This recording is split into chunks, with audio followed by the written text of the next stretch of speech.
let me show you what it takes to do suspension work on these Continentals. A lot of the parts you can't get anymore. I say a lot. Enough that you gotta watch out. You gotta be careful and check before you start taking things apart. So I am doing this because I needed lower ball joints done. And when you need to take as many parts off as you would need to take off in order to do lower ball joints, you should just replace everything else while you're in there. So I decided to rebuild the entire front end. Talking like outer tie rods, struts, springs, strut rod bushings, control arms, brake hoses, a few other things too, I believe. I got it all torn apart now. There's the control arm, that's one of them. Got the brake caliper off. I'm doing brake pads too.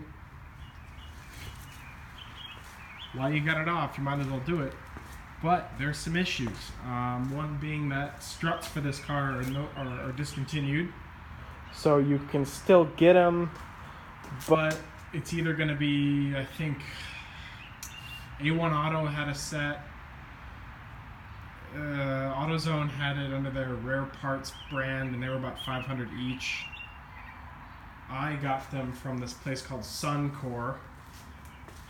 They rebuild them for the Continentals. So the other issue is these strut rods, I believe they're called. I think it's unique to this car. I don't think the Tauruses have the same thing because this is based off the Taurus. They might have something similar. But anyways, it's this rod, you see, that goes from the front end to the control arm. I've got one in a rust bath here, trying to clean up the threads some. This one is still installed. Oh, here we go.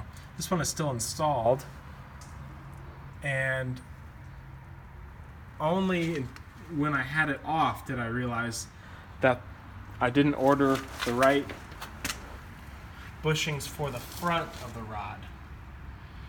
In fact, I didn't even order those bushings at all. I thought I did. But the rockauto.com descriptions were really confusing. Turns out they were confusing because they were limited. It was basically just repeating the same thing over and over again, so I thought I got the right bushings, but I accidentally got the same ones. Just different versions of the same bushing, which is not good, because this strut rod I took all the way out. As you can see, it's not in there anymore. It actually goes through this hole in the frame and then comes out this hole in the front. While I took that out, I ended up breaking one of those bushings.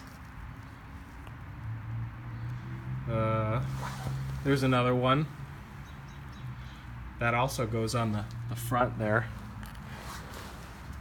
and you can't get those. So I don't know what I'm going to do. Thankfully there is a Clevite part number on the back of this. I'll look it up, but I bet you that's not going to lead anywhere. Problems.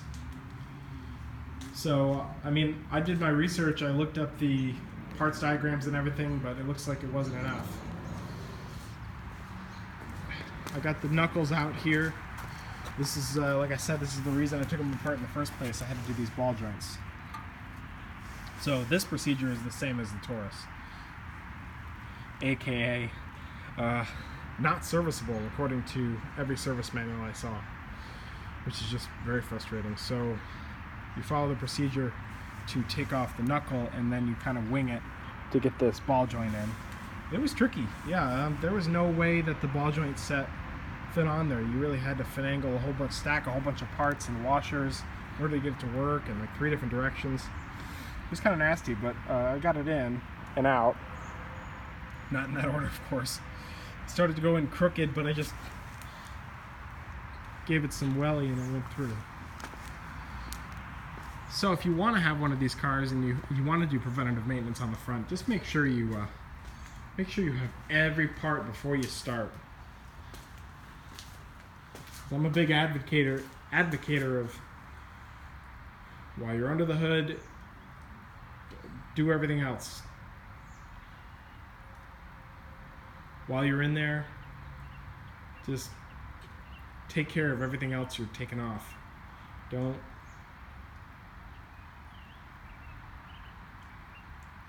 While you're in there, replace everything else. You're just going to save yourself money down the road.